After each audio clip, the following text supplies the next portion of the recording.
Bismillahirrahmanirrahim. Assalamualaikum warahmatullahi wabarakatuh. Perkenalkan, nama saya Minatul Putri Maula dari kelas Turats F Putri. Di sini saya akan membahas mengenai bagian adab-adab murid terhadap guru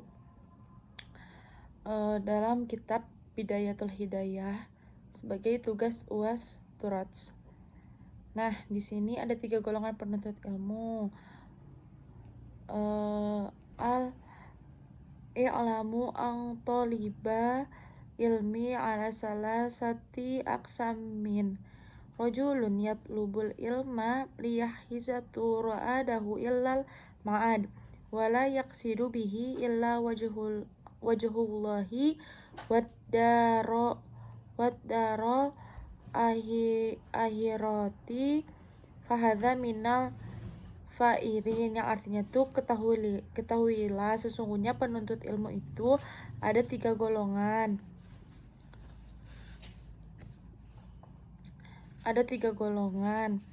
Pertama, seseorang yang menuntut ilmu untuk dijadikan bekal menuju akhirat. Ia tidak bertujuan kecuali hanya ridho Allah dan negeri akhirat, maka dia termasuk orang-orang yang beruntung. Lalu warajulun yatlubuhu litas ini bihi ala haifi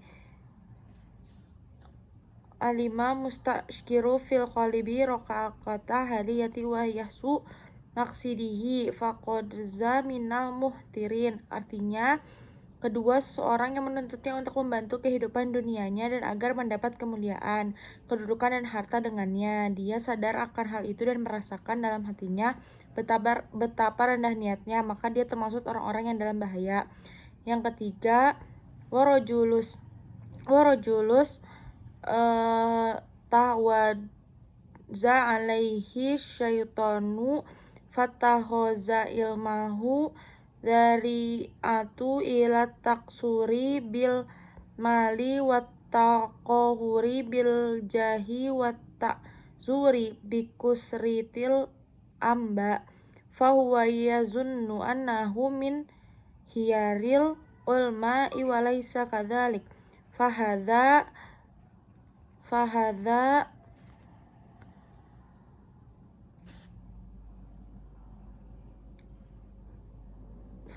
minal halikin.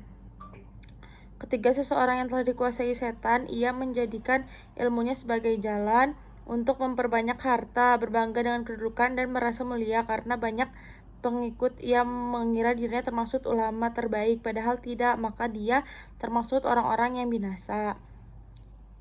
Nah, di sini tuh maksud dari kitab Bidayatul Hidayah ini yang tentang adab-adab ini tuh ada 3 golongan. Jadi Imam Al-Ghazali membagi penuntut ilmu itu menjadi 3. Ada golongan yang selamat, golongan yang berbahaya, serta golongan yang binasa. Nah, golongan yang selamat ini contohnya tuh kayak dia tuh niatnya lurus, belajarnya tuh hanya karena Allah dan untuk bekal di akhirat.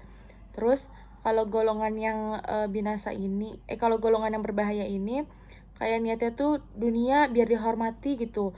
Kayak contohnya kalau misalkan kita mengikuti kajian gitu atau ustadz itu mengisi kajian itu terus hanya untuk pamer gitu, hanya untuk kalau misalkan saya itu dihormati, nah itu tuh termasuk golongan yang berbahaya.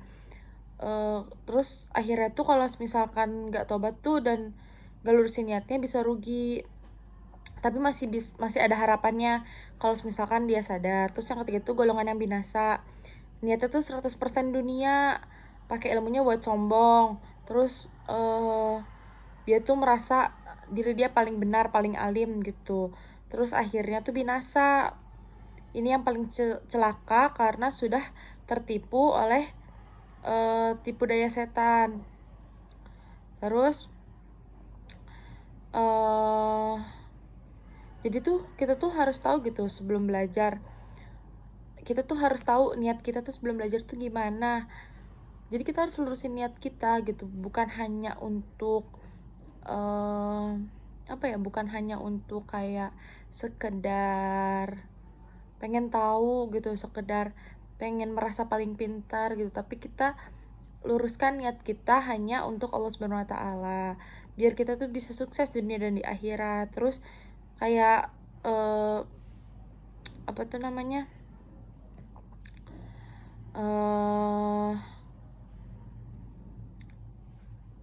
Kalau misalkan orang-orang yang zolim gitu ya, kayak dia tuh pengennya tuh dapat uang gitu, terus habis itu kayak ustadz gitu ya, terus pengennya buru-buru belajarnya gitu, terus habis itu gak ada niat di dalam hatinya. Nah itu tuh termasuk orang-orang yang zalim, termasuk kepada pengikut setan.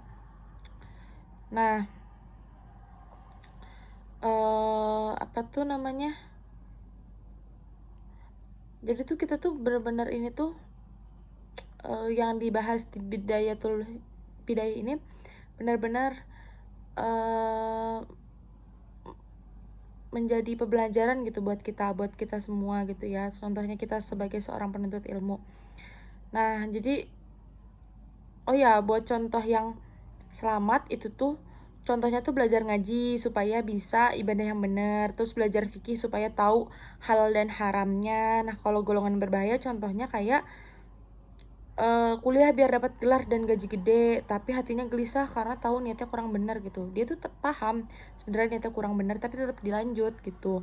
Terus kalau yang buat golongan orang yang binasa itu contohnya ya yang kayak tadi, ustadz yang ceramah tapi tujuannya viral dan untuk saweran, bukan dakwah debat agama biar kelihatan pintar gitu. Jadi kayak paling menjunjung tinggi keislaman gitu, keagamaan, kealimannya. Tapi padahal itu cuman buat viral aja. Nah mungkin cukup sekian yang bisa saya sampaikan. Semoga kita semua termasuk ke dalam golongan yang pertama yang menuntut ilmu karena Allah. Saya akhiri, kurang lebih mohon maaf. Wabillahi taufiq wal hidayah. Wassalamualaikum warahmatullahi wabarakatuh.